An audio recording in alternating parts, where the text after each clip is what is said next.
नमस्कार दोस्तों, welcome to सरकार स्टडी बेस। तो चलिए दोस्तों, आज के इस लेक्चर में हम पढ़ने वाले हैं भारत की जनसंख्या के बारे में। और हम पढ़ रहे हैं भारत का भूगोल। हम भारत का भूगोल के बारे में यहाँ पे सारी चीज़ें डिस्कस कर रहे हैं, जिसके अंतर्गत हमारे बहुत सारे टॉपिक कवर हो चुके हैं। और हम अभी पढ़ेंगे भारत की जनसंख्या, इसके बाद हम पढ़ेंगे खाद्य और प्रसंस्करण जो उद्योग है उससे संबंधित सारी चीज़ें जानेंगे। इस प्रकार हमारी सेकेंड यूनिट यहाँ पे कंप्लीट हो जाएगी। तो जो थर्ड यूनिट है इसके बाद हम स्टार्ट करने वाले हैं, और हो सकता है कि हमारा जो दूसरा नेक्स्ट पेपर है उसके भी लेक्चर यहाँ पे आपको देखने को मिलेंगे। मतलब सुबह आएंगे जो ज्योग्राफी के लेक्चर, अगले जो भी यूनिट रहेगी उसके, और नेक्स्ट जो शाम के टाइम की अगर बात करें तो शाम को आपको एक लेक्चर दूसरे पेपर का मिल जाएगा। तो सारी चीज़ आप यहाँ पे अपडेट मतलब यहाँ पे प्राप्त करने के लिए जो हमारा टेलीग्राम चैनल है इसमें आप ज्वाइन हो सकते हैं। सरकार स्टडी बेस जो टेलीग्राम चैनल है, और इसी के अंतर्गत आपको एक डिस्कशन बॉक्स भी मिलेगा और एक मेंस आंसर राइटिंग प्रैक्टिस का भी मिलेगा। अगर आप एमपीपीएससी की जो तैयारी है वो अगर सही मतलब शिद्दत से कर रहे हो तो आपको राइटिंग प्रैक्टिस करना पड़ेगा। ठीक है, राइटिंग प्रैक्टिस के लिए एक जो है ग्रुप आपको यहाँ पे बनाया गया है, तो उसमें आप ज्वाइन हो सकते हैं। उसकी लिंक आपको इसी टेलीग्राम चैनल में उपलब्ध हो जाएगी, तो आप उसमें ज्वाइन हो सकते हैं। तो चलिए देख लेते हैं हम भारत की जनसंख्या के बारे में। भारत की जनसंख्या की अगर बात करें तो आपको पता होगा जो देश का आर्थिक विकास होता है, मतलब किसी भी देश का आर्थिक विकास की अगर बात करें, हमारे देश की ही बात कर लीजिए, जो देश का आर्थिक विकास होता है वो दो बातों पर निर्भर करता है। दो बातें कौन कौन सी? दो बातों की अगर बात करें हम, तो जो दो बातें आपके सामने निकल कर आती है उसके अंतर्गत एक आता है आपको प्राकृतिक संसाधन देखने को मिलते हैं। ठीक है, प्राकृतिक संसाधन जिनका प्रयोग करके हम बहुत सारे जैसे उद्योगों में जिनका प्रयोग होता है। दूसरी चीज होता है मानवीय संसाधन। अब प्राकृतिक संसाधन कब उपयोगी होंगे? जब हमारे पास में मानवीय संसाधन होंगे। तो इसी की बात की जा रही है कि जो देश होता है, कोई भी देश, उसमें मुख्य रूप से जो उसका आर्थिक विकास होता है उसके लिए दो बातें मुख्य रूप से यहाँ इंपॉर्टेंट होती है। पहली है प्राकृतिक संसाधन और दूसरी है मानवीय संसाधन। वास्तव में जो आर्थिक विकास होता है उसमें सबसे महत्वपूर्ण योगदान तो किसका होता है? मानवीय संसाधनों का ही होता है। क्योंकि हम अगर बात करें जनसंख्या, मतलब जो मानवीय संसाधन होते हैं, जनसंख्या आर्थिक विकास का साधन ही नहीं बल्कि साध्य भी माना जाता है। यानी कि जिस चीज को प्राप्त करना वो भी है और जिसके द्वारा प्राप्त करना वो भी हम यहाँ पे बोल सकते हैं। जनसंख्या हम एक प्रकार से बोलें तो जो मानवीय प्रयत्नों के अभाव के बिना, मतलब अगर जनसंख्या की बात करें या फिर मानवीय प्रयत्न की, तो उसके अभाव के बिना किसी भी प्रकार की जो आर्थिक वस्तु है उसका महत्व या फिर उसका उपयोग संभव नहीं माना जा सकता। तो इसलिए जनसंख्या काफ़ी इंपॉर्टेंट होती है किसी भी देश के आर्थिक विकास के लिए। जनसंख्या किसी भी देश के अत्यंत महत्वपूर्ण संसाधन यहाँ पे मानी जाती है। और भारत के अंतर्गत अगर देखें तो आपको पता होगा 2011 की जनगणना के अनुसार 121 करोड़ आपको यहाँ पे जनसंख्या देखने को मिलेगी। और भारत यहाँ पे सेकंड नंबर की पोजीशन में देखने को मिलेगा। मतलब पहले नंबर पे कौन है? पहले नंबर पे है चीन, जो कि पड़ोसी है हमारा। ठीक है, भारत की जो जनसंख्या है मुख्य रूप से अगर देखें हम, तो भारत की जनसंख्या हम देख सकते हैं जो बड़े बड़े देश है, काफ़ी विकसित देश जैसे यूएसए है, इसके बाद अगर देखें, ठीक है, मतलब अगर यूएसए के अंतर्गत अगर देखें, यूएसए की बात करें तो हम ऊपर टोटल मिलाकर उत्तरी अमेरिका बोल सकते हैं। उत्तरी अमेरिका की बात कर लेते हैं, प्लस हम दक्षिण अमेरिका की भी बात कर लेते हैं। ठीक है, इसके अलावा देखें तो ऑस्ट्रेलिया। तो ये जो तीनों महाद्वीप है, तीनों महाद्वीप की अगर सम्मिलित रूप से जनसंख्या देखी जाए तो उससे भी ज़्यादा हमारे भारत की जनसंख्या हमको देखने को मिलेगी। ठीक है, तो काफ़ी अधिक है। भारत में जनसंख्या का आकार एवं जो वृद्धि है काफ़ी भयावह स्थिति में पहुंच गई है, यानी कि काफ़ी उसमें वृद्धि हो रही है। इसी को यहाँ पे जनसंख्या विस्फोट की संख्या या जनसंख्या प्रस्फोट की संख्या यहाँ पे दे सकते हैं हम।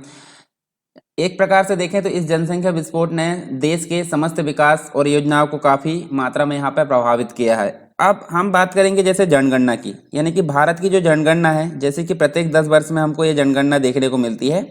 जो जनसंख्या उससे रिलेटेड यहाँ डाटा प्रस्तुत किया जाता है। 2011 में देखने को मिली थी, अब 2021 में देखने को मिलेगी। ठीक है, अभी 2020 चल रहा है, मतलब अभी भी हमको 2011 की ही जनगणना के बारे में पढ़ना पड़ेगा। फिर अगर एक साल के बाद अगर बात करें तो 2021 की जनगणना के बारे में हम पढ़ेंगे, पर फिलहाल में हमारे पास में जो डाटा उपलब्ध है हम उसी के बारे में यहाँ पर जानेंगे। तो जो जनगणना होती है उसकी अगर बात करें हम उनसे संबंधित, मतलब जो जनसंख्या से संबंधित वो विभिन्न जानकारियाँ प्रोवाइड करती है। मतलब जो जनगणना होती है जनसंख्या से रिलेटेड विभिन्न जानकारी प्रदान करती है। जैसे कि अगर बात करें जनसंख्या का आकार, उसका वितरण कहाँ कहाँ है, यानी कि लोगों की संख्या कितनी है, वे कहाँ पे निवास करते हैं, ये प्रोवाइड करती है जनगणना। उसके बाद जनसंख्या की वृद्धि और साथ में उसके जनसंख्या परिवर्तन की प्रक्रिया के बारे में बताती है। मतलब समय के साथ जनसंख्या में वृद्धि एवं उसका परिवर्तन कैसे हो रहा है वो हमको यहाँ देखने को मिलता है। नेक्स्ट जो चीज़ है, जनगणना हमको क्या प्रोवाइड करती है, उसके गुण यानी कि जो जनसंख्या है उसके गुण और उसकी विशेषताओं के बारे में बताती है। यानी कि औसत उम्र क्या है, लिंगानुपात क्या है, साक्षरता स्तर क्या है, व्यावसायिक संरचना, स्वास्थ्य की अवस्था क्या है, ये सभी यहाँ पे हमको जनगणना के अंतर्गत देखने को मिलते हैं, जो कि जनसंख्या से रिलेटेड डाटा होता है। तो ये तो बात की हमने बेसिक चीज़ें कुछ। उसके बाद अब हम बात कर लेते हैं भारत में जनसंख्या वृद्धि की जो प्रवृत्तियां है उसकी बात कर लेते हैं। तो हमको 3 स्तर में देखने को मिलेगी। 3 स्तर कौन कौन से, एक तो सामान्य वृद्धि देखने को मिलेगी, ठीक है। उसके बाद हम देख सकते हैं हमको मध्यम वृद्धि देखने को मिलेगी और उसके बाद हमको देखने को मिलेगी तीव्र वृद्धि। तो हम पहली बात करते हैं सामान्य वृद्धि की। तो सामान्य वृद्धि के अंतर्गत मुख्य रूप से फोकस हम देखें तो हमको 1891 से लेकर 1921, ठीक है, 1921 को महाविभाजक साल बोला जाता है, तो वो भी हम यहाँ पे देखने वाले हैं। तो 1891 से लेकर 1921 तक की जो है उसमें हमको सामान्य वृद्धि दर देखने को मिलेगी।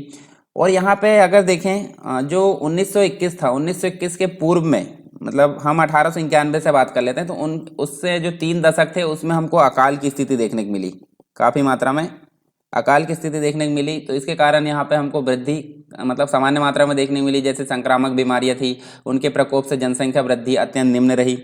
इसके अलावा 1891 और 1901 तथा हम देख सकते हैं 1911 और 1921, इसके दशकों में तो हमें एक प्रकार से देखें तो जनसंख्या में कमी देखी गई और 1921 के पूर्व जनसंख्या वृद्धि अत्यंत कम रही। पर हम देखें तो जो 1921 वाला था उसमें जनसंख्या की वृद्धि का एक प्रकार से उसको महाविभाजक वर्ष बोला जाता है। इसको 1921 को महाविभाजक या ग्रेट डिवाइड ईयर इसको बोल सकते हैं। इस समय तक भारत की जनसंख्या या जननांकी संक्रमण के प्रथम चरण से गुजर रहा था और जन्म दर काफ़ी मात्रा में थी, मतलब कम मात्रा में थी। पर जैसे ही हम मध्यम वृद्धि की ओर चलते हैं, मध्यम वृद्धि में हमको 1921 के बाद वाला चरण देखने को मिलता है। 1921 से लेकर 1951 वाली जो एक प्रकार से स्थिति है या फिर ड्यूरेशन है उसमें हम देखें तो इसके बाद हम 3 दशकों में काफ़ी मात्रा में हमको वृद्धि देखने को मिली। जैसे कि कृषि उत्पादन की अगर बात करें, कृषि उत्पादन में हमको क्या मिली, वृद्धि देखने को मिली। उसके अलावा बहुत सारी सुविधाएं जैसे कि यातायात के साधन जो थे उनका विस्तार हमको देखने को मिला। यातायात के जो साधन थे उनका विस्तार यहाँ पे देखने को मिला।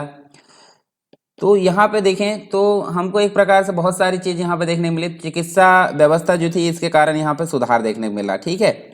कृषि में यहाँ पे बढ़ोतरी हुई, यातायात के साधन में मतलब एक प्रकार से बढ़ोतरी हुई और जो चिकित्सा व्यवस्था थी उसके कारण यहाँ पे जो रोकथाम मतलब जो संक्रामक रोग थे उनमें रोकथाम मिली, ठीक है। तो फलस्वरूप क्या हुआ, 1951 में जन्म दर लगभग हम देख सकते हैं काफ़ी मतलब बढ़ गई थी, ठीक है, मृत्यु दर की अपेक्षा।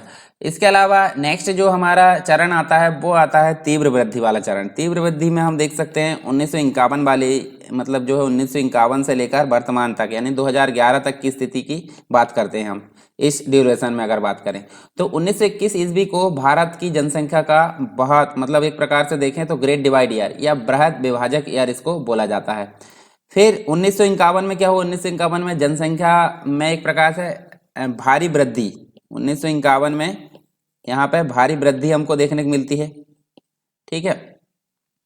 इसके बाद जनसंख्या की वृद्धि दर जो है निबल वृद्धि यानी कि नेट ग्रोथ आश्चर्यजनक रूप से काफ़ी अधिक रही। 1991 में देखें तो 1991 में हमको जन्म दर काफ़ी मतलब एक प्रकार से बढ़ती हुई नजर आई और जो जननांकी थी, भारत की जननांकी यानी जो जनगणना थी, संक्रमण की तीसरी अवस्था में प्रवेश कर गया, ठीक है। तीसरी अवस्था यानी कि तीव्र वृद्धि वाली जो अवस्था उसमें प्रवेश कर गया।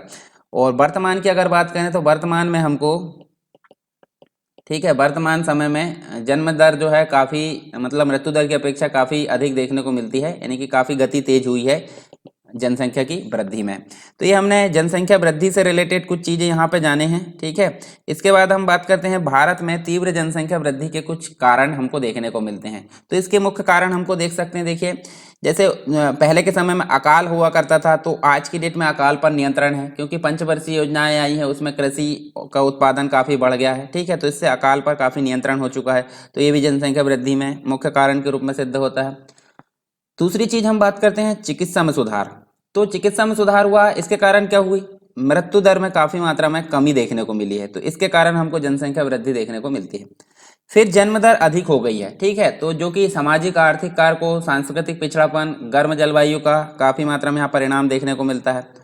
इसके बाद औसत आयु में वृद्धि यानी कि जो जीवन प्रत्याशा है उसमें सुधार हुआ है एक प्रकार से देखें तो ये मुख्य कारण हमको देखने को मिलते हैं जनसंख्या वृद्धि के। ठीक है, जनसंख्या में तीव्र वृद्धि के मुख्य कारण यहाँ पे देखने को मिलते हैं।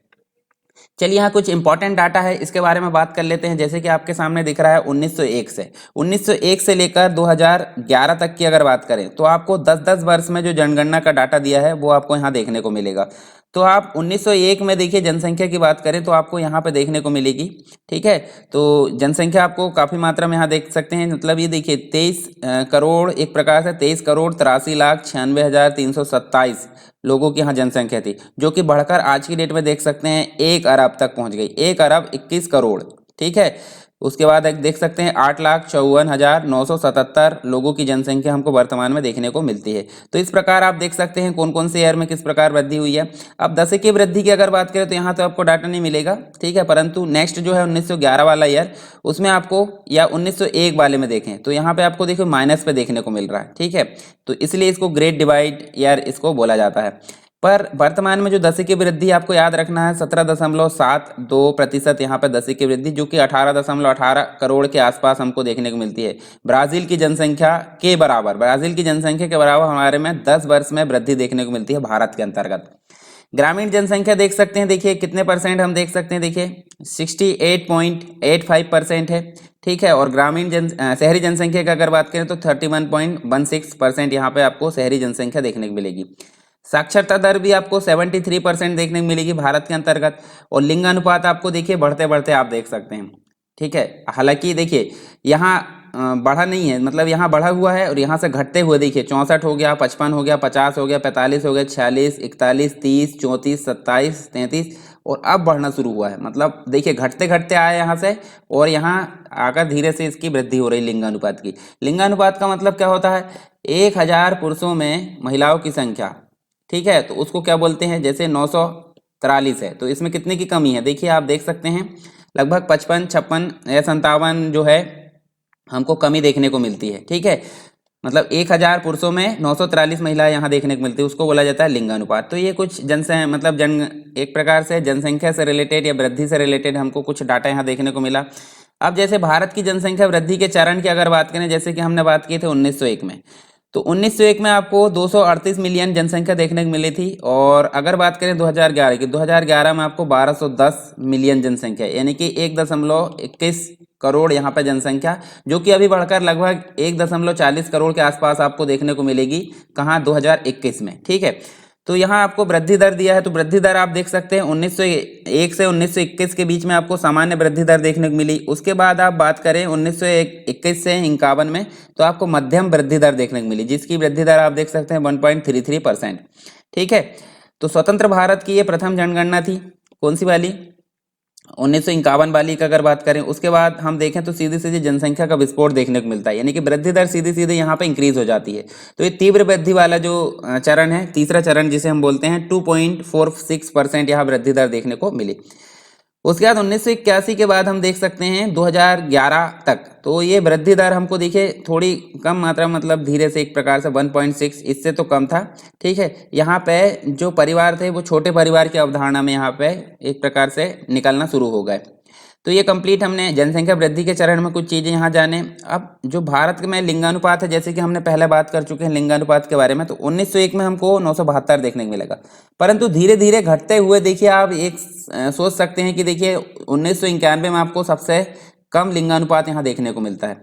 परंतु 2001 की जो जनगणना थी उसमें आपको थोड़ी बढ़ोतरी मिली। ठीक है, लगभग 6 जो है उसकी 6 की संख्या में यहाँ बढ़ोतरी देखने को मिली। उसके बाद 2001 के बाद 2011 तक आपको 10 की बढ़ोतरी मिली। ठीक है, तो ये इंक्रीज होता जा रहा है, मतलब यहाँ पे आपको गिरावट देखने को मिलती है। कब, 1991 में। तो ये डाटा आपको थोड़ा सा ध्यान में रखना है, माइंड में। इसके बाद देख सकते हैं भारत में जो जननांकीय संक्रमण है उसके अंतर्गत देखें तो हमको कुछ चीज़ें यहाँ जानने को मिलेगी। जैसे कि हम बात करें जो जननांकीय एक प्रकार से संक्रमण है उसको विस्तृत रूप से हम 4 चरण में एक प्रकार से देख सकते हैं, यानी कि भारत के जो जननांकीय संक्रमण है 4 विस्तृत जो चरण है उसमें से मुख्य रूप से अगर देखें तो वो 2 चरण को यहाँ पार कर चुका है भारत। यानी कि जो 1921 है 1921 ईस्वी तक भारत जो है पूर्व औद्योगिक एक प्रकार से कृषि प्रधान समाज था, जिसमें जन्म दर मृत्यु दर दोनों के उच्च रहने के कारण जनसंख्या वृद्धि कैसी थी, अत्यंत निम्न थी। और इस समय तक भारत जो था एक प्रकार से प्रथम चरण में चल रहा था, ठीक है। परंतु 1921 और 91 के बीच की अगर बात करें तो इसमें एक प्रकार से जन्म दर लगभग पहले जैसी ही बनी रही, इसमें कम गिरावट दर्ज की गई। मतलब पहले जन्म दर कैसी थी, ज्यादा थी, परंतु गिरावट मतलब एक प्रकार से उसी प्रकार जन्म दर थी जैसे कि 1921 के बाद थी, परंतु वहां गिरावट ज्यादा थी और यहाँ पे गिरावट में कमी आई, यानी कि मृत्यु दर में कमी आई। इसके बाद अगर देखें, परंतु जो अकाल वाला था, अकाल व संक्रामक रोगों पर नियंत्रण होने का जो सिस्टम था एक प्रकार से यहाँ बढ़ गया, यानी कि चिकित्सा सुविधाएं बढ़ गई। इसके कारण वृद्धि दर जो है अत्यधिक तीव्र हो गई। 1961 के बाद क्या हुआ, जन्म दर में थोड़ा ह्रास देखा गया और वास्तविक वृद्धि दर जो है 2% रही, ठीक है। अब 1991 की अगर बात करें, 1991 की बात की तो पहली बार वास्तविक जनसंख्या जो थी वृद्धि दर 2% से कम हुई, यानी कि यहाँ हम देख सकते हैं 2% रही और यहाँ पर 2% से कम देखने को मिली 1991 के बाद। इसके अलावा हम देखें तो 1991 के बाद जो भारत की जननांकीय संक्रमण है उसके तीसरे चरण में प्रवेश कर चुका था, जैसे कि हमने पीछे डायग्राम में बात की, और अब प्राकृतिक वृद्धि दर में गिरावट की प्रवृत्ति शुरू हो गई थी। ऐसा माना जा रहा था कि वर्तमान जो जन्म दर है उसमें ह्रासमान जो प्रवृत्ति है उसके रहने से भारत में 2021 तक एक प्रकार से जननांकीय संक्रमण के चौथे चरण में पहुंच जाएगा, जो कि हम 2021 मतलब अभी आने वाले जो जनगणना है उसमें हम देखने वाले हैं। तो ये सारी चीज़ हमने यहाँ पे देखें, कुछ यहाँ जानकारी। अब हम कुछ बेसिक डेफिनेशन के बारे में बात कर लेते हैं। जैसे कि कुछ लोगों को जनसंख्या के घनत्व का मतलब पता नहीं रहता, किसी को लिंगानुपात, शिशु लिंगानुपात क्या होता है, इन सभी के बारे में हम जान लेते हैं। तो जनसंख्या घनत्व का मतलब क्या होता है, जैसे सामान्य रूप से अगर देखें तो किसी विशेष एक प्रकार से किसी विशेष क्षेत्र में जनसंख्या के दबाव को हम एक प्रकार से जनसंख्या घनत्व बोल सकते हैं। तो अगर मान ले 1 किलोमीटर का जो क्षेत्र है और 1 किलोमीटर का इधर क्षेत्र है, ठीक है, तो 1 किलोमीटर के एरिया में, ठीक है, कंप्लीट रूप से जितनी जनसंख्या निवास करेगी, जैसे मान लीजिए 1000 लोग 1 किलोमीटर के दायरे में निवास करते हैं, ठीक है, औसतन, तो उसको क्या बोलेंगे, जनसंख्या का घनत्व बोलेंगे, ठीक है। तो आप याद रख सकते हैं, ठीक है, स्क्वायर किलोमीटर इसको एक प्रकार से हम देख सकते हैं। उसके बाद अगर देखें नेक्स्ट जो हमारा लिंगानुपात की बात करें तो लिंगानुपात में क्या होता है, 1000 पुरुषों में महिलाओं की संख्या, जैसे मान लीजिए अभी वर्तमान में हमारे पास 943 का रेशो है, तो यहाँ पे हम देख सकते हैं, देखिए ये है लिंगानुपात 943, महिलाओं की संख्या को यहाँ पे लिंगानुपात के रूप में घोषित करते हैं। शिशु लिंगानुपात की अगर बात करें तो यहाँ पे 0 से लेकर 6 वर्ष के अंतर्गत जो भी बच्चे हैं, बच्चों में हम देख सकते हैं 1000 मेल जो बच्चे हैं उसमें कितने फीमेल है, ठीक है, कितने फीमेल है उसको बोलते हैं शिशु लिंगानुपात।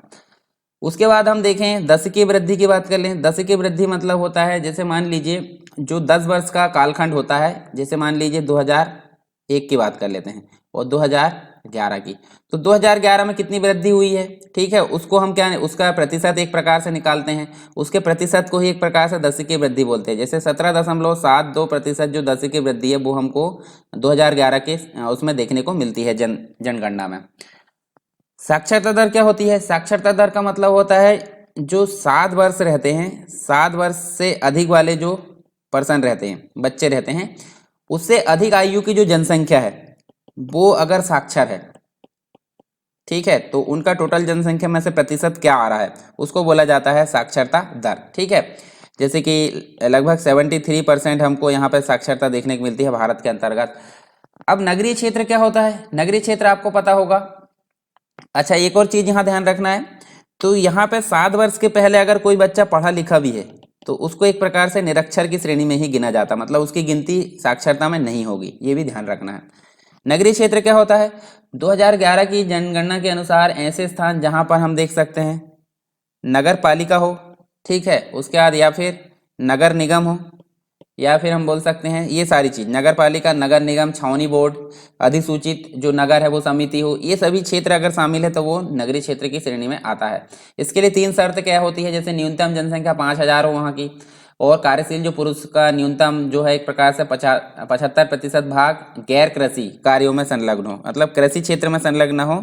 75% जो लोग हैं वो कहाँ संलग्न हो, कृषि के अलावा गैर कृषि क्षेत्र में, तो उसको बोलेंगे नगरीय क्षेत्र। शहर क्या होता है, शहर तो आपको पता ही होगा, शहर मतलब होता है 1 लाख की जो जनसंख्या है उससे अधिक जनसंख्या वाले जो नगर है उसको एक प्रकार से शहर की कैटेगरी में शामिल कर लिया जाता है।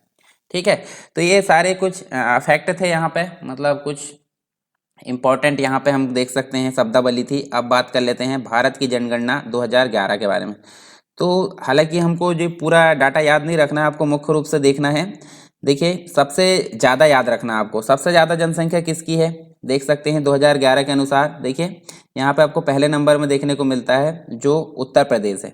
ठीक है, और 10 की वृद्धि भी आपको बहुत ज़्यादा देखने को मिलती है। देखिए हमारे जो है भारत के अंतर्गत अगर देखें तो 17.7 देखने को मिलती है, परंतु यहाँ वृद्धि दर आपको ज़्यादा देखने को मिलती है। ठीक है, तो यहाँ की जनसंख्या देख सकते हैं 19,98,12,341 लोग यहाँ पे निवास करते हैं।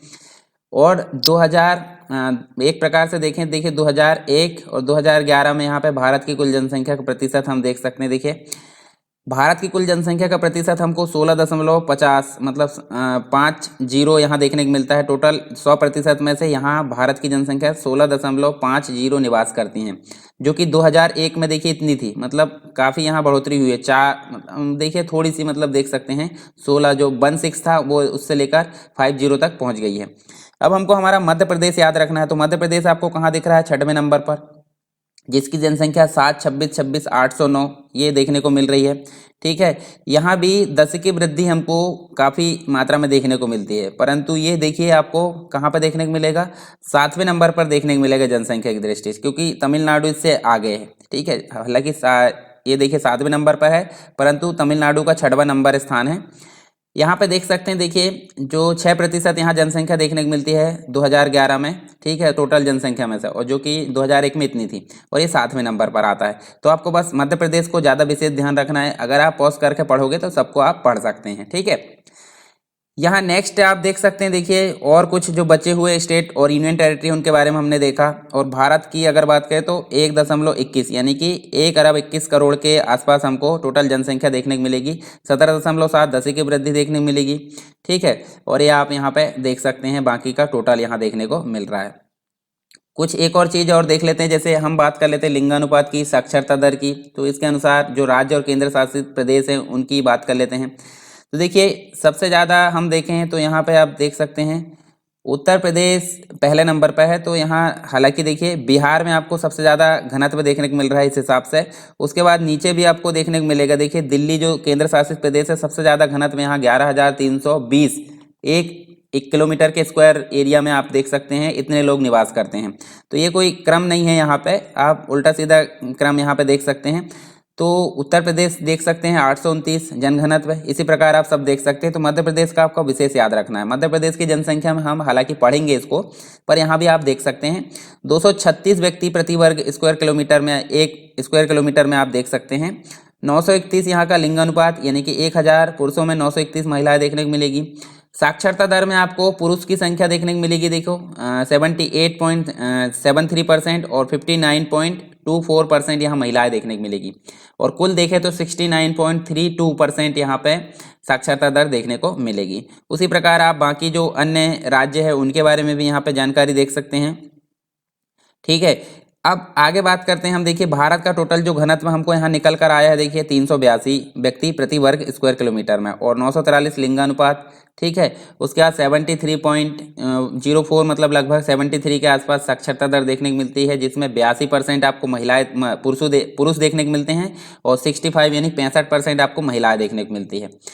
अब आगे बात कर सकते हैं हम कुछ और जो इम्पोर्टेंट चीज़ें हमारी 2011 की जनगणना के अनुसार, तो वो भी हम यहाँ पर जान लेते हैं। फिर हम जो कुछ डाटा है उसके बारे में जानेंगे। तो आपको पता होगा पहली जनगणना हमको देखने मिली, यानी कि जो योजनागत विकास था उसके हेतु जनगणना एवं जननांग की जो गुणों है उसमें परिवर्तन का व्यापक महत्व हम देख सकते हैं। और पहली जनगणना हमको देखने मिली 1872 में, 1872 में देखने को मिली लॉर्ड मेयो के काल में, परंतु ये नियमित नहीं थी। ठीक है, नियमित रूप से आपको 10 की जो जनगणना कब देखने को मिली, 1881 में देखने को मिलेगी लॉर्ड रिपन के काल में। ठीक है, प्रत्येक 10 वर्ष में नियमित 10 की जनगणना जिसे बोलते हैं। फिर उसके बाद अगर देखें तो WC प्लाउडेन जो थे, एक प्रकार से भारत के प्रथम जनगणना आयुक्त यहाँ पे थे, जो पहली जनगणना हुई थी। और स्वतंत्रता प्राप्ति के बाद भारत के 7वें जनगणना अभियान का पहला चरण अप्रैल से सितंबर यानी 2010 के बीच, और दूसरा चरण 9 से 28 फरवरी अगर बात करें तो यहाँ पे हम देख सकते हैं 2010 तक पूरा यहाँ देखने को मिलता है। ठीक है, 2011 की जनगणना, चलिए 21 मतलब अगर बात करें 21वीं सदी की दूसरी जनगणना के अंतिम आंकड़े, ठीक है, जो थे, यानी कि हम देखें तो ये दूसरी एक प्रकार से बोलें, यानी कि 21वीं सदी मतलब 2001 में आपको पहली जनगणना देखने को मिली 21वीं सदी की, और 2011 में आपको दूसरी मिली। तो 2011 के जो जनगणना आयुक्त थे वो सी चंद्रमौली थे, ये भी आपको ध्यान में रखना है। ठीक है, याद लिखते जाना है। मैं नहीं लिख रहा हूँ इसका मतलब ये नहीं कि आपको लिखना नहीं है, जो भी चीज़ें आपको इंपॉर्टेंट लगती है वो सारी चीज़ें, मैं हालांकि अनावश्यक चीज़ें यहाँ पे नहीं बोलता हूँ, तो आपको नोट्स बनाते चलना है। तो यहाँ हम देख सकते हैं, देखिए सी चंद्रमौली के द्वारा यहाँ पे 2011 में जो मार्च है, मार्च के अंतर्गत यहाँ पे डाटा जारी किया गया, अंतरिम जो आंकड़े होते हैं, और ये 2 चरणों में पूर्ण हुई। जैसे कि जनगणना 2000 एक प्रकार से 11 जो है 2 चरणों में पूर्ण हुई, और शुभंकर जो मैस्कट होता है, मैस्कट की अगर बात करें, जो लोगो टाइप की मतलब एक प्रकार से देखें तो ये प्रगणक शिक्षिका थी, और ध्येय वाक्य क्या था, ध्येय वाक्य हमारी जनसंख्या हमारा भविष्य, इस प्रकार से यहाँ ध्येय वाक्य हम बोल सकते हैं। अच्छा, भारत की कुल जनसंख्या आपको पता है 1.21 अरब आप देखने को मिलती है, यानी कि 1.21 करोड़ आपको देखने को मिलती है, जो कि USA, Indonesia, Brazil, Pakistan, Bangladesh, Japan, इन सभी की टोटल जनसंख्या से भी हमको ज़्यादा देखने को मिलती है। मेल पर्सन यहाँ देखने को मिलेंगे 62.32 करोड़, और फीमेल पर्सन यहाँ 58.75 करोड़ यहाँ पे देखने को मिलेगी। विश्व की कुल जनसंख्या का अगर बात करें तो 17.5% भारत के अंतर्गत निवास करता है। ठीक है, 10 की वृद्धि हमने देखे थे 17.72 या 6.4 के आसपास हम देख सकते हैं। ठीक है, तो ये 10 की वृद्धि या 17.5 हम एक प्रकार से देखें तो 17.5 के आसपास हमको देखने को मिलता है। उसके बाद यहाँ देखें तो चीन जो है, भारत मतलब चीन और भारत के बीच में पहले क्या था, 2001 से लेकर एक प्रकार से 2011 के बीच में, मतलब 2001 के पहले क्या था, अंतर कम मतलब अधिक था। मतलब दोनों की जनसंख्या, जैसे आपको पता है चीन पहले नंबर पर है और भारत सेकंड नंबर पर है, तो दोनों के बीच में कितने का अंतर था, वो पहले अधिक था, परंतु अभी अंतर घट गया है। ठीक है, 17.64 जो है 10 की वृद्धि, वो 18.18 करोड़ यहाँ वैल्यू आती है। और 1911 से 1921 के बाद अगर देखें तो पिछले दशक से यहाँ जनसंख्या जो है घटती हुई, जो 10 की वृद्धि है वो घटती हुई प्रतीत हुई है पहली बार यहाँ पे। ठीक है, यहाँ देखें लिंगानुपात की बात करें तो 933 था पिछले बार, और अभी 2011 में आपको 943 देखने को मिलता है। शिशु लिंगानुपात में आपको देखने को मिलता है 927 से लेकर, मतलब जो घटकर है 919 पहुंच गया। मतलब देखिए शिशु लिंगानुपात में आपको गिरावट देखने को मिली है। और सबसे एक प्रकार से निचला हम बोल सकते हैं जो शिशु लिंगानुपात है, उसमें अगर देखें तो एक प्रकार से आज़ाद जो भारत है उसका सबसे निचला स्तर इसको बोला जाता है, जहां वृद्धि मतलब एक गिरावट देखने को मिली है। ठीक है, अच्छा, जो एक प्रकार से देखें तो बिहार, गुजरात और जो जम्मू कश्मीर है उसमें हमें मुख्य रूप से गिरावट देखने को मिलती है। यहाँ बात करें हम, देखिए जो नागालैंड है, नागालैंड एकमात्र ऐसा राज्य है जहाँ जनसंख्या वृद्धि का ह्रास हुआ, यानी कि नकारात्मक वृद्धि हुई, एक प्रकार से गिरावट हुई हम बोल सकते हैं। इसके अलावा कुछ और इम्पोर्टेंट चीज़ है, जैसे कि हम अगर बात करें यहाँ पे मुंबई के अंतर्गत एक जिला है, ठीक है, ठाणे, तो ये सबसे अधिक आबादी वाला जिला है भारत के अंतर्गत। और यहाँ पे अगर देखें तो हम एक प्रकार से भारत के अंतर्गत, तो भारत में आपको जन्म दर में गिरावट देखने को मिलती है 2011 की जनगणना के अनुसार। ठीक है, हरियाणा और चंडीगढ़ यहाँ जो है 110 वर्षों में यहाँ महिला अनुपात में वृद्धि देखने को मिली है। और सर्वोच्च लिंगानुपात में अगर देखें तो केरल देखने को मिलेगा 1084, यानी कि 1000 पुरुषों में 1084 महिलाएं। पुदुचेरी देखने को मिलेगी 1037। ठीक है, और कम लिंगानुपात वाले जो राज्य है, एक प्रकार से मतलब जो यूनियन टेरेटरी है, राज्य नहीं मतलब केंद्र शासित प्रदेश की बात कर लेते हैं, तो यहाँ पे हमको देखने को मिलेगा दमन एंड दीप 618, यहाँ पे 1000 पुरुषों में 618 महिलाएं देखने को मिलती है। और चंडीगढ़ में आपको 818 देखने को मिलेंगी। तो ये सबसे कम वाले देखने को मिलते हैं। उसके बाद बात करते हैं अरुणाचल प्रदेश की। तो अरुणाचल प्रदेश में एक जिला है कुरुंग कुमे। ठीक है, तो यहाँ पे अगर बात करें तो हमको वृद्धि मतलब एक प्रकार से जो वृद्धि है जनसंख्या की, वो यहाँ पे हमको 111% वृद्धि देखने को मिली। और पुदुचेरी का जो येनम जिला है, ठीक है, इसमें आपको 77.15% वृद्धि देखने को मिली। ठीक है, जनसंख्या वृद्धि में सबसे अधिक वृद्धि यहाँ पे देखने को मिली।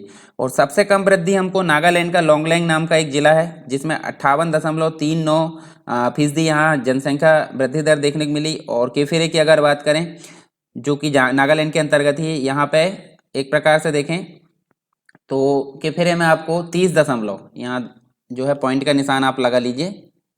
ठीक है, 30.54% जनसंख्या वृद्धि दर जो है, जो कि सबसे कम है भारत के अंतर्गत। घनत्व में हमने देखे थे, अगर बात करें हम स्टेट की, तो बिहार आपको सबसे ज़्यादा देखने को मिलेगा। ठीक है, तो बिहार में आपको 1106 व्यक्ति प्रति वर्ग स्क्वायर किलोमीटर के अंतर्गत देखने को मिलते हैं। वेस्ट बंगाल सेकंड नंबर पर आता है, पश्चिम बंगाल और केरल आपका तीसरे नंबर पर आता है। जाति आधारित जनगणना आपकी शुरुआत से यानी कि 1881 शुरू हुई थी, परंतु बीच में 1931 में समाप्त कर दी गई और 2011 में फिर से इसको स्टार्ट कर दिया गया। पहली जनगणना की अगर बात करें तो हम यहाँ पे देख सकते हैं, हमको 14 प्रश्न देखने को मिले थे और 2011 की जनगणना में आपको 29 प्रश्न देखने को मिलेगी। अब 29 प्रश्न, तो इसमें नए प्रश्न भी जोड़े गए। तो नए प्रश्न क्या थे? नए प्रश्न थे कंप्यूटर और लैपटॉप की उपलब्धता की संख्या यहाँ देख सकते हैं, और इंटरनेट की सुविधा, और एलपीजी भी इसके अंतर्गत शामिल किया गया था। 2011 की अगर बात करें तो यहाँ पहली बार जो है किन्नर, जो थर्ड जेंडर होते हैं, उनको एक अन्य श्रेणी में यानी कि थर्ड जेंडर की श्रेणी में रखा गया। ठीक है, और कुछ जनजातियों की जो जनगणना की जाती है वो कैसी की जाती है? रात में, क्योंकि दिन में उनका पता नहीं रहता, क्योंकि वो एक प्रकार से अपनी रोजी रोटी के लिए भ्रमण पे निकल पड़ते हैं और उनको एक प्रकार से उनकी गणना करना एक प्रकार से कठिन काम रहता है, इसलिए रात में उनकी गणना की जाती है। तो ये काफ़ी इंपॉर्टेंट डाटा हमने देखे हैं। अब यहाँ देखिए भारत की जनगणना में कौन से स्टेट का कितना कितना हाथ है या कौन सा पहले नंबर पर, हालांकि हमने पहले देख चुके हैं, पर यहाँ हम एक प्रकार से फिर से देख सकते हैं। जैसे उत्तर प्रदेश आपका पहले नंबर पर देखने को मिलेगा, 16.50% टोटल जनसंख्या का यहाँ पे निवास करता है। सेकंड नंबर पर महाराष्ट्र है, तीसरे नंबर पर बिहार है, पश्चिम बंगाल, आंध्र प्रदेश। ये आप टोटल 5 याद रख सकते हैं। और मध्य प्रदेश का स्थान आप देख सकते हैं 6% यानी 6वें स्थान पर देख सकते हैं, याद रखना है। उसके बाद आप देखें तो आपको देखिए यहाँ पे जो अन्य राज्य है, अन्य राज्यों का परसेंटेज यहाँ देखने को मिल जाएगा। तो आपको ज़्यादा लोड नहीं लेना, टोटल टॉप आप 5 याद रखिए और आपको मध्य प्रदेश का स्थान विशेष रूप से याद रखना है। उसके बाद कुछ इंपॉर्टेंट डाटा और देख लेते हैं, जैसे कि सर्वाधिक दशकीय वृद्धि दर के अनुसार राज्यों एवं केंद्र शासित प्रदेशों का स्थान की अगर बात करें तो ये घटते क्रम में देखने को मिलता है। ठीक है, तो दशकीय वृद्धि में सबसे ज्यादा दादर और नागर हवेली 55.50% यहाँ देखने को मिलता है दशकीय वृद्धि। उसके बाद आप घटते देख सकते हैं, दमन द्वीप है, फिर पुदुचेरी है, मेघालय, अरुणाचल प्रदेश। उसके बाद देखें सर्वाधिक लिंगानुपात के अनुसार जो राज्य है और केंद्र शासित प्रदेश वो घटते क्रम में, तो सबसे ज्यादा हमने देखे थे केरल है 1084, उसके बाद पुदुचेरी है, फिर तमिलनाडु है, आंध्र प्रदेश है और छत्तीसगढ़ है। न्यूनतम दशकीय वृद्धि की अगर बात करें तो इन राज्यों में हम देखें बढ़ते क्रम में, तो न्यूनतम सबसे कम किसमें है? नागालैंड, जो नकारात्मक में पहुंच गया। देखिए नकारात्मक यहाँ दिख रहा है माइनस का पॉइंट। फिर धीरे धीरे देखें तो आपको न्यूनतम में केरल देखने को मिलता है। ठीक है, उसके बाद अगर देखें तो लक्षद्वीप, अंडमान निकोबार और गोवा देखने को मिलता है। फिर न्यूनतम लिंगानुपात के अनुसार राज्यों एवं केंद्र शासित प्रदेशों का स्थान बढ़ते क्रम में देखना, तो सबसे कम हमने देखे थे दमन द्वीप, फिर दादर नागर हवेली देखने को मिलता है, चंडीगढ़, हरियाणा और जम्मू कश्मीर। ठीक है, दमन और दीव को आपको पता है अभी एक कर दिया गया है, यानी कि एक केंद्र शासित प्रदेश का दर्जा यहाँ पे दे दिया गया है। तो टोटल मिलाकर आपको पता होगा भारत के अंतर्गत आपको देखने को मिलते हैं 28 राज्य देखने को मिलते हैं और 8 केंद्र शासित प्रदेश देखने को मिलते हैं। तो ये आपको ध्यान में रखना है। ठीक है, ये तो 2011 के अनुसार हम पढ़ रहे हैं, परंतु अब आपको नए सिरे से जब 2021 में जनगणना आएगी, डाटा आएगा, तो वो एक देखने को मिलेगा, ये वाला केंद्र शासित प्रदेश। इसके बाद हम देख सकते हैं सर्वाधिक साक्षरता के आधार पर राज्य एवं केंद्र शासित प्रदेशों का स्थान घटते क्रम में देखना है, तो पहला स्थान पर है केरल। केरल साक्षरता के दर के मामले में सबसे हाईएस्ट है, यानी कि 94% यहाँ साक्षर व्यक्ति रहते हैं। फिर लक्षद्वीप है, मिजोरम है, गोवा है और त्रिपुरा है। इसके अलावा सर्वाधिक पुरुष साक्षरता के आधार पर राज्य एवं केंद्र शासित प्रदेश जो है घटते क्रम में, तो सबसे अधिक हमको केरल में पुरुष साक्षरता देखने को मिलती है, फिर लक्षद्वीप में, मिजोरम में, गोवा में और त्रिपुरा में। ठीक है, केरल में सबसे अधिक 96% यहाँ पुरुषों की साक्षरता देखने को मिलती है। न्यूनतम साक्षरता के आधार पर राज्य एवं केंद्र शासित प्रदेशों का स्थान बढ़ते क्रम में देखना है, तो देखिए यहाँ हमको सबसे न्यूनतम साक्षरता देखने को मिलती है बिहार में, फिर बढ़ते क्रम में अरुणाचल प्रदेश, राजस्थान, झारखंड और आंध्र प्रदेश में देखने को मिलती है। इसके अलावा आप देख सकते हैं न्यूनतम पुरुष साक्षरता के आधार पर यह बढ़ते क्रम में देखें तो न्यूनतम पुरुष साक्षरता भी आपको कहाँ देखने को मिलेगी? यहाँ आपको बिहार में देखने को मिलेगी सबसे कम, फिर अरुणाचल प्रदेश में बढ़ जाती है, फिर आंध्र प्रदेश में उससे ज़्यादा, मेघालय में, और उसके बाद यहाँ हम देख सकते हैं जम्मू कश्मीर और झारखंड में आपको जो है टॉप 5 में ज़्यादा देखने को मिलती है। ठीक है, टॉप मतलब टॉप 5 बोले तो सबसे नीचे के स्तर पर टॉप 5, मतलब सबसे कम बिहार, उसके बाद आप सबसे ज़्यादा में जम्मू कश्मीर देख सकते हैं। उसके बाद सर्वाधिक महिला साक्षरता के आधार पर जो है वो क्रम हम देख सकते हैं घटते क्रम में। सबसे अधिक महिला साक्षरता भी हमको केरल में देखिए साक्षरता केरल में देखने को मिलेगी सबसे अधिक, पुरुष की साक्षरता भी केरल में और महिला साक्षरता भी आपको केरल में देखने को मिलेगी। फिर मिजोरम है, लक्षद्वीप है, गोवा है और त्रिपुरा है। तो ये इस प्रकार से हमको घटते क्रम में देखने को मिलेगा। न्यूनतम महिला साक्षरता के आधार पर राज्य और केंद्र शासित प्रदेश बढ़ते क्रम में देखें तो हम देख सकते हैं सबसे कम आपको बिहार में देखने को मिलेगी, और उसके बाद राजस्थान में मतलब जो है इंक्रीज हो जाती है, बढ़ जाती है, झारखंड में बढ़ जाती है, जम्मू कश्मीर में बढ़ जाती है, उत्तर प्रदेश में आपको यहाँ बढ़ती हुई नजर आती है। ठीक है, 5 के अंतर्गत। इसके बाद हम देख सकते हैं नेक्स्ट, सर्वाधिक जनसंख्या घनत्व के आधार पर राज्य एवं केंद्र शासित प्रदेश जो है उसके स्थान घटते क्रम में देखें तो देखिए यहाँ पे हम दिल्ली के अंतर्गत देखें तो ये जो है एक प्रकार से घनत्व है, सबसे अधिक जो केंद्र शासित प्रदेश दिल्ली उसके अंतर्गत निवास करते हैं लोग, 1 स्क्वायर मतलब 1 किलोमीटर वर्ग स्क्वायर जो है उसके अंतर्गत। फिर चंडीगढ़ है, फिर पुदुचेरी है, उसके बाद दमन द्वीप है और लक्षद्वीप है। न्यूनतम जनसंख्या घनत्व के आधार पर अगर देखें तो बढ़ते क्रम में देख सकते हैं सबसे कम आपको अरुणाचल प्रदेश में 1 स्क्वायर किलोमीटर के अंतर्गत आपको 17 लोग निवास करते हुए देखते हैं। फिर अंडमान निकोबार है, मिजोरम है, सिक्किम है, नागालैंड है। कुछ इंपॉर्टेंट चीज़ें और देख लेते हैं, जैसे कि हम देखें तो टोटल मिलाकर 2001 में हमको इतनी जनसंख्या देखने को मिली थी, कितनी, 1 अरब 28, एक प्रकार से देखें 1 अरब 2 करोड़ 87 लाख। उसके बाद अगर देखें 37,436 आपको लोग यहाँ देखने को मिलते हैं, परंतु यहाँ बढ़ते हुए कितने हो जाते हैं, 1 अरब 21 करोड़ देखने को मिलते हैं लगभग। ठीक है, और यहाँ एक प्रकार से अंतर की अगर बात करें तो इतना अंतर आपको यहाँ देखने को मिलता है। फिर पुरुष की जनसंख्या यहाँ देखिए 51% थी, यहाँ पुरुष की जनसंख्या भी 51%, मतलब थोड़ी कमी हुई देखने को। मतलब महिलाओं की संख्या देखिए यहाँ पे आपको 48.27 देखने को मिली, परंतु यहाँ वृद्धि देखने को मिलती है, तो थोड़ा सा इंक्रीज हुआ है। हालांकि जनसंख्या में वृद्धि हुई है, परंतु यहाँ प्रतिशत में हम देख सकते हैं महिलाओं का प्रतिशत अधिक हुआ है। तो 58.75 यहाँ महिलाएं देखने को मिलती है करोड़ में, और 62.32 हमको एक प्रकार से जो करोड़ है उसमें मतलब पुरुष देखने को मिलते हैं। 6 वर्ष की आयु वर्ग में जनसंख्या आपको 2011 में इतनी देखने को मिलती है, जो टोटल जनसंख्या का 13.6% देखने को मिलता है। नगरीय हमने देखे थे, नगरीय प्रतिशत हम कितना देख सकते हैं, 31.16% हमने देखे थे, जिसमें वृद्धि भी हमको देखने को मिलती है। 10 की वृद्धि देखिए यहाँ 21 देखने को मिली, परंतु यहाँ पे आपको कम देखने को मिली, 10 की वृद्धि में यहाँ गिरावट देखने को मिली। वार्षिक वृद्धि हम देख सकते हैं 1.64 यहाँ देखने को मिली है। उसके बाद अगर देखें लिंगानुपात तो हमने देखे यहाँ 33 था, यहाँ 43 हो गया है। साक्षरता में हमको 64 से बढ़ोतरी देखने को मिली, 73 पहुँच गई। और यहाँ पुरुष साक्षरता में भी देख सकते हैं, यहाँ भी बढ़ोतरी देखने को मिली, और महिला में भी हमको बढ़ोतरी देखने को मिली। जनघनत्व 324 था, परंतु यहाँ 382 पहुँच गया, तो ये भी हमको काफ़ी वृद्धि यानी कि +58 की वृद्धि देखने को मिलती है। अब बात कर लेते हैं, जैसे क्षेत्रफल की दृष्टि से अगर देखें तो भारत का सबसे बड़ा राज्य हम देख सकते हैं राजस्थान देखने को मिलता है, फिर सबसे छोटा गोवा, और केंद्र शासित प्रदेश सबसे बड़ा अंडमान निकोबार देखने को मिलता है, सबसे छोटा केंद्र शासित प्रदेश लक्षद्वीप देखने को मिलता है। जनसंख्या की दृष्टि से अगर देखें तो यहाँ क्षेत्रफल की दृष्टि से देखा, यहाँ जनसंख्या की वृद्धि देख लेते हैं। सबसे बड़ा राज्य उत्तर प्रदेश, उसके बाद सबसे छोटा सिक्किम है, केंद्र शासित प्रदेश सबसे बड़ा दिल्ली है, और सबसे छोटा लक्षद्वीप देखने को मिलता है। तो ये कंप्लीट हमने देखे। अब बात कर लेते हैं हम कुछ अनुसूचित जातियों की, इनकी जनसंख्या मतलब इनकी जनगणना भी हुई, इनसे संबंधित कुछ डाटा भी यहाँ हम देख लेते हैं, जो कि काफ़ी इंपॉर्टेंट है हमारे लिए।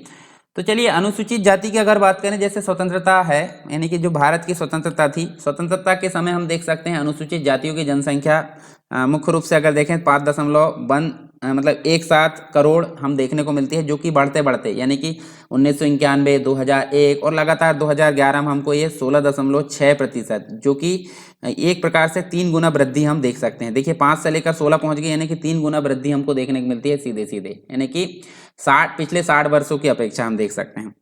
फिर 2001 से 2011 के दौरान अगर देखें तो अनुसूचित जातियों की 10 की वृद्धि हमको कितनी देखने को मिली, ये देखिए 20.8% हमको देखने को मिली यहाँ 10 की वृद्धि। और सर्वाधिक अगर देखें तो सर्वाधिक हमको यहाँ पे पंजाब में देखने को मिली, ये क्या बोलते हैं, सॉरी पंजाब में नहीं, यहाँ सर्वाधिक हमको यूपी में देखने को मिली जो 10 की वृद्धि है, और न्यूनतम हमको कहाँ देखने को मिली, मिजोरम में देखने को मिली। और प्रतिशत के हिसाब से अगर देखें तो यहाँ पे पंजाब देखने को मिलता है, और मिजोरम तो है छोटा, ठीक है, यहाँ भी छोटा और यहाँ भी छोटा, तो आपको दोनों में कन्फ्यूजन नहीं होना। अनुसूचित जातियों की जनसंख्या में 10 की वृद्धि यूपी में सबसे ज़्यादा, और प्रतिशत के हिसाब से पंजाब में सबसे ज़्यादा।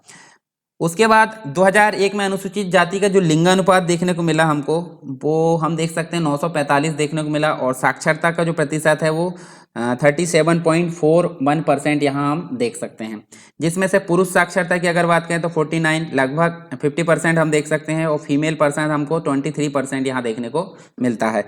इसी के साथ में अगर देखें तो हमको नागालैंड, अरुणाचल प्रदेश, ठीक है, अंडमान निकोबार, लक्षद्वीप, ये इनमें हमको अनुसूचित जाति नहीं देखने को मिलती है, तो ये ध्यान में रखना आपको। तो ये तो अनुसूचित जाति से संबंधित कुछ डाटा हुआ। अब अनुसूचित जनजातियों से संबंधित कुछ डाटा हम देख लेते हैं। तो हम देखें जो 15वीं जनगणना है 2011 की, ठीक है, यानी कि स्वतंत्र भारत की 7वीं जनगणना हम बोल सकते हैं। तो यहाँ पे हमको इनकी जनसंख्या जो एक प्रकार से अनुसूचित जनजाति है, शेड्यूल ट्राइब जिन्हें हम बोलते हैं एसटी, तो इनको 10.42 करोड़ के रूप में हम देख सकते हैं। जो टोटल जनसंख्या का 8.6% हम देख सकते हैं यहाँ पे, टोटल देश की कुल जनसंख्या का प्रतिशत है। उसके बाद अगर देखें तो हमको सर्वाधिक एसटी कहाँ देखने को मिलते हैं? सर्वाधिक एसटी आपको मध्य प्रदेश में देखने को मिलते हैं, जो कि टोटल भारत की जनसंख्या का 21% हम यहाँ पे देख सकते हैं। और दादर एवं नागर हवेली में संख्या की दृष्टि से सर्वाधिक देखने को मिलता है, ठीक है, परसेंटेज की दृष्टि से मध्य प्रदेश में, परंतु संख्या की दृष्टि से सर्वाधिक आपको दादर एवं नागर हवेली इसके अंतर्गत देखने को मिलता है अनुसूचित जाति, और किसी भी केंद्र शासित प्रदेश में ये सर्वाधिक देखने को मिलता है, ठीक है। लिंगानुपात की अगर बात करें 2011 की जनगणना के अनुसार अनुसूचित जातियों की जो लिंगानुपात था वो हम देख सकते हैं 1000 पुरुषों में 990 यहाँ देखने को मिलता है, जो कि 2001 में हमको एक प्रकार से 2001 की तुलना में 12 अधिक देखने को मिलता है, यानी कि इससे 12 कम था 2001 में। फिर जनजातियों में अगर देखें तो हम देख सकते हैं सर्वाधिक जो लिंगानुपात है हमको कहाँ देखने को मिलता है? गोवा में 1046। उसके बाद सबसे कम हमको जम्मू कश्मीर में देखने को मिलता है 924। इसके अलावा देखें तो पुदुचेरी है, दिल्ली है, उसके बाद हम देख सकते हैं चंडीगढ़ है, हरियाणा है, पंजाब है। इनमें हमको कोई भी किसी भी प्रकार की एसटी जो ट्राइब मतलब जो शेड्यूल ट्राइब है या अनुसूचित जनजाति वो देखने को नहीं मिलती। तो ये तो था कुछ अनुसूचित जनजातियों से संबंधित डाटा। अब यहाँ बात कर लेते हैं हम कुछ धार्मिक जनगणना से रिलेटेड कुछ चीज़ें, जैसे कि हम यहाँ बात करते हैं एक प्रकार से जो धार्मिक जनगणना थी अगस्त 2015 को अगर बात करें हम, तो ये जो महापंजीयक थे भारत के उनके द्वारा, या जनगणना आयुक्त हम बोल सकते हैं, महापंजीयक और जनगणना आयुक्त, इनके द्वारा वर्ष 2011 की जनगणना के आंकड़े प्रदर्शित किए गए। कब? 2015 में, धार्मिक जनगणना के आंकड़े, ठीक है। तो इन आंकड़ों की बात करें तो वर्ष 2001 से 2015 के बीच हमको औसतन एक प्रकार से 17.64 से लेकर 121 करोड़ की जो हो गई है, मतलब एक प्रकार से जो जनसंख्या है, तो उसमें हमको टोटल हिंदू कितने देखने को मिलते हैं? टोटल हिंदू आपको 96.63 करोड़ यहाँ हिंदू टोटल देखने को मिलते हैं धार्मिक रूप से अगर देखें तो। मुस्लिम आपको 17.22 करोड़ यहाँ देखने को मिलते हैं, जो कि यहाँ हम देखें देश की कुल जनसंख्या का हमको ये देखिए 96 जो हिंदू है 96 करोड़, वो 79%, यानी कि 80% हमको टोटल हिंदू देखने को मिलते हैं। और यहाँ पिछले जो है एक प्रकार से पिछला जो दशक है उसके अनुसार यहाँ देखें तो गिरावट देखने को मिलती है 0.7% में। मुस्लिम हमको 14.2% देखने को मिलते हैं टोटल जनसंख्या का, टोटल भारत की जनसंख्या का, और यहाँ पिछले दशक की तुलना में वृद्धि देखने को मिली 0.8%, ठीक है। तो ये था कुछ यहाँ हमने डाटा देखें। इसके बाद हम देख सकते हैं 2001 से 2011 के दौरान हमको हिंदू की जो दशकीय वृद्धि है वो हमको देखने को मिलती है 16.8%, ठीक है। और मुस्लिमों की दशकीय वृद्धि कितनी देखने को मिली? 24.6%, ठीक है। हिंदुओं में सबसे अधिक हम देख सकते हैं वृद्धि दर 2001 से 2011 की तुलना में हमको कहाँ देखने को मिली? दादर एवं नागर हवेली में, जो कि हमको 56.6% देखने को मिली। और मुस्लिम की भी हमको दादर एवं नागर हवेली में ही देखने को मिली, जो कि 98.1% देखने को मिलती है। इसके अलावा हम बात कर लेते हैं अब लिंगानुपात की। तो लिंगानुपात हमको हिंदुओं का देखने को मिलता है 939, उसके बाद मुस्लिम का देखने को मिलता है 951, ईसाई की अगर बात करें तो 1023 देखने को मिलता है। उसके बाद सिख की बात करते हैं 903, यानी कि 1000 पुरुषों में बात की जा रही है, सब आपको याद होगा। बौद्ध देखने को मिलते हैं 965। इसके अलावा देखें तो जैन की बात करें तो 954 हमको यहाँ देखने को मिलते हैं। अब हिंदुओं की जो हिस्सेदारी है, हिंदुओं की सबसे अधिक हिस्सेदारी वाले जो राज्य और केंद्र शासित प्रदेश है उसमें अगर देखें तो सबसे ज़्यादा हमको 95% कहाँ देखने को मिलता है? हमको 900 मतलब एक प्रकार से 95.2% हमको हिमाचल प्रदेश में देखने को मिलता है, जो सबसे अधिक हिस्सेदारी यहाँ हम देख सकते हैं, ठीक है। जो टोटल मिलाकर अगर देखें तो भारत में हमको सबसे अधिक हिमाचल प्रदेश में सबसे अधिक हिंदू देखने को मिलते हैं। उसके बाद सबसे कम हिस्सेदारी वाला जो है एक प्रकार से मिजोरम में देखने को मिलता है, मतलब मिजोरम में सबसे कम हिंदू हमको देखने को मिलते हैं। मुस्लिमों की सबसे अधिक हिस्सेदारी की अगर बात करें तो हम देख सकते हैं मुस्लिमों की सबसे अधिक हिस्सेदारी हमको कहाँ देखने को मिलती है? लक्षद्वीप में देखने को मिलती है, ठीक है, 96% के आसपास। और मिजोरम में हमको 1.4% यहाँ भी मुस्लिम हमको कम देखने को मिलते हैं। अब हिंदुओं में सबसे अधिक लिंग अनुपात वाले जो राज्य है, जैसे केरल है, हमने देखे थे 1077 यहाँ हिंदू, फिर उसके बाद पुदुचेरी है, ठीक है, और सबसे कम में हमको लक्षद्वीप देखने को मिलता है। और मुस्लिमों में सबसे अधिक लिंग अनुपात वाले जो राज्य है वो भी हमको केरल देखने को मिलते हैं, और सिक्किम में हमको सबसे कम देखने को मिलता है। तो ये तो डाटा था कुछ एक प्रकार से धार्मिक जनगणना से रिलेटेड। अब इसके बाद देख लेते हैं राष्ट्रीय जनसंख्या रजिस्टर, इसकी बात कर लेते हैं तो क्या होता है इसके बारे में देख लेते हैं थोड़ी सी जानकारी। जो भारत सरकार है, भारत सरकार के द्वारा जनगणना अभियान के दौरान क्या किया गया था, जो पहली बार है देश में राष्ट्रीय जनसंख्या रजिस्टर तैयार किया गया था, जिसके अंतर्गत देखें तो नागरिकता अधिनियम 1955 और नागरिकता जो नियमावली है, जिसके अंतर्गत देख सकते हैं हम नागरिकों का पंजीयन और राष्ट्रीय पहचान जारी किया जाता है, तो उसकी नियमावली संख्या हम देख सकते हैं 2003 के अंतर्गत ये चलाया गया था जो अभियान है, इसी के अंतर्गत राष्ट्रीय जनसंख्या रजिस्टर जारी किया गया था। और राष्ट्रीय जनसंख्या रजिस्टर का जो उद्देश्य है एक प्रकार से देखें तो जो नागरिक होते हैं, नागरिकों के व्यक्तिगत ब्यौरे को एकत्रित करना होता है। साथ में अगर देखें तो ग्रामीण और नगरीय क्षेत्रों के जो 15 वर्ष के ऊपर के सभी लोग हैं उनकी फोटोग्राफ और जो उंगलियों की छाप है वो भी यहाँ एकत्र करना इसका मुख्य उद्देश्य रहता है। एक व्यापक डेटाबेस, यानी कि जो रजिस्टर है वो एक व्यापक डेटाबेस तैयार करेगा, जिसके अंतर्गत टोटल मिलाकर 15 प्रकार की प्रश्नावलियां होगी और इसकी अधिकांश सूचनाएं गोपनीय होगी, यानी कि एक प्रकार से कॉन्फिडेंशियल हम बोल सकते हैं। केवल कुछ जानकारियां निर्वाचक सूची, टेलीफोन डायरेक्टरी के रूप में अवलोकन हेतु प्रकाशित की जाएगी, बाकी सभी गोपनीय रूप से रखी जाएगी। इसके अलावा डाटाबेस तैयार करने के उपरांत 15 वर्षों के ऊपर की उम्र के जो भारतीय नागरिक है, ठीक है, 15 वर्ष के ऊपर के जो भारतीय नागरिक है उनको एक प्रकार से विशिष्ट पहचान, यानी कि जो यूनिक आइडेंटिटी नंबर होता है वो प्रदान किया जाएगा 15 वर्ष से ऊपर की उम्र के सभी भारतीयों को। इसके अलावा नेक्स्ट जो हमको एक चीज देखने को मिलती है वो एनआरसी देखने को मिलती है, जो कि अभी काफी चर्चे में थी, ठीक है। एनआरसी मतलब होता है राष्ट्रीय नागरिक रजिस्टर, ठीक है, यानी कि हम बोल सकते हैं नेशनल रजिस्टर फॉर सिटीजन्स, इसको हम इंग्लिश में बोल सकते हैं। तो ये मुख्य रूप से क्या था, असम के अंतर्गत देखें तो असम के अंतर्गत जो बांग्लादेश के जो अवैध प्रवासी थे उनकी पहचान करना था, और भारतीय नागरिकों को मान्यता देने के लिए जो राष्ट्रीय एक प्रकार से नागरिक रजिस्टर है, एनआरसी जिसे बोलते हैं, उसका प्रस्ताव यहाँ किया गया था। वर्ष 1951 की बात कर लेते हैं तो वर्ष 1951 में ये पहली बार तैयार किया गया था, और असम पहला राज्य था जिनने एक प्रकार से राष्ट्रीय नागरिक रजिस्टर तैयार किया था, यानी कि असम पहला राज्य था, ठीक है। 31 दिसंबर 2017 को असम सरकार के द्वारा राष्ट्रीय नागरिक रजिस्टर मसौदे का पहला संस्करण भी जारी किया गया। चलिए बात कर लेते हैं आधार कार्ड की, ठीक है, आधार परियोजना की। तो आधार परियोजना पहले से थी यूआईडी के नाम से, परंतु उसका बाद में नाम चेंज कर दिया गया। तो चलिए इसके बारे में हम यहाँ पे जान लेते हैं। जैसे कि आपको पता होगा इस प्रकार से आपको सूर्य का निशान दिखता है।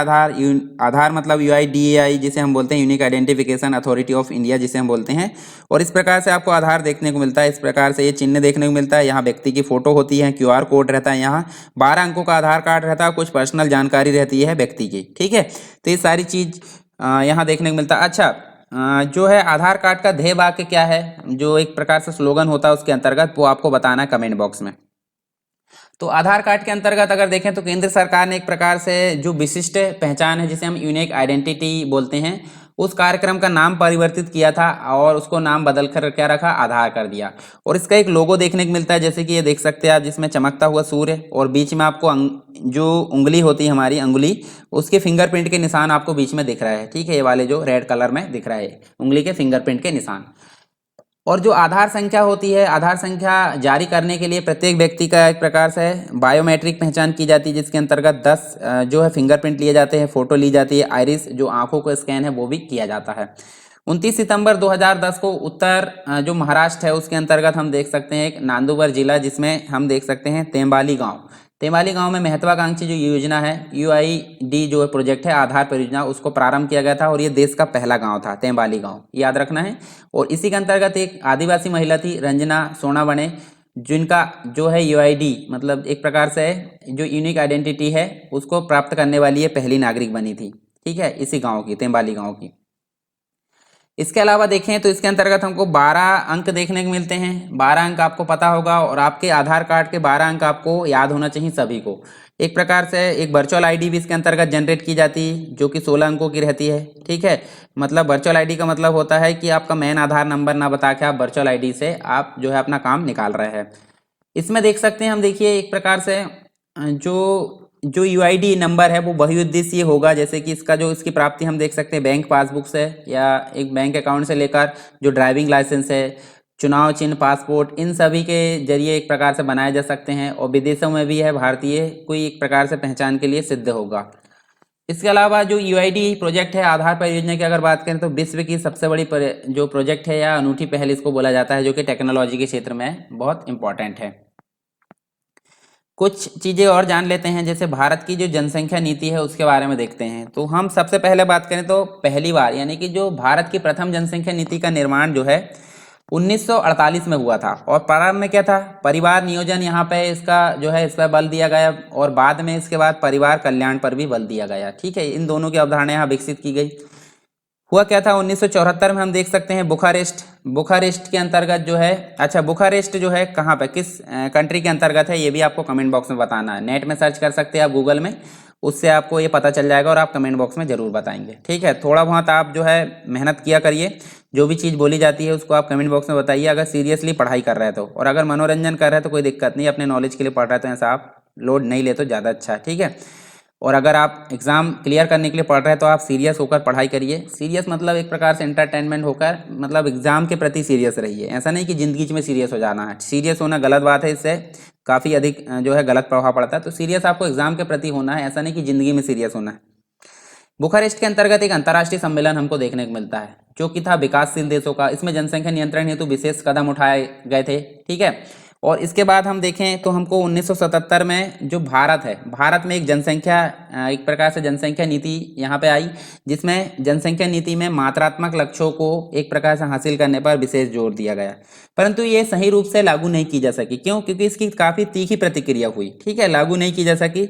तो मात्रात्मक जो गुण थे उससे, मात्रात्मक लक्ष्यों से हटाकर गुणात्मक पक्ष पर अधिक बल दिया गया। गुणात्मक पक्ष का मतलब होता है, जैसे जनसंख्या नियंत्रण पर यहाँ पे जो है मतलब एक प्रकार से बल दिया गया था, परंतु उसकी प्रतिक्रिया एक प्रकार से तीखी हुई, तो यहाँ गुणात्मक पक्ष पर विशेष बल दिया गया। कैसे? जो स्थायी बंध्याकरण के स्थान पर जो है बच्चों के बीच में उचित अंतर रखने की बात की गई है ना, और जो प्रजनन व शिशु की देखभाल है उसमें समुचित व्यवस्था, गर्भ निरोधक व स्वास्थ्य सुविधाओं का बुनियादी ढांचा बनाना यहाँ प्रमुख लक्ष्य रखा गया गुणात्मक के अंतर्गत। और पहले की अगर बात करें तो पहले जो था मातृत्व और शिशु स्वास्थ्य कार्यक्रम, जो कि MCHP के अंतर्गत यहाँ लागू किया गया था, मतलब जो है एक ये लागू किया गया था। और वर्तमान में ये जो है प्रजनन व शिशु स्वास्थ्य कार्यक्रम यहाँ पे लागू किया गया है, यानी कि वर्तमान में ये चल रहा है। और जनसंख्या नीति 2000 में इसे प्रभावी ढंग से लागू करने की यहाँ योजना थी। ठीक है, और क्रियान्वयन अभी मतलब जनसंख्या नीति का प्रभावी क्रियान्वयन भी जरूरी था।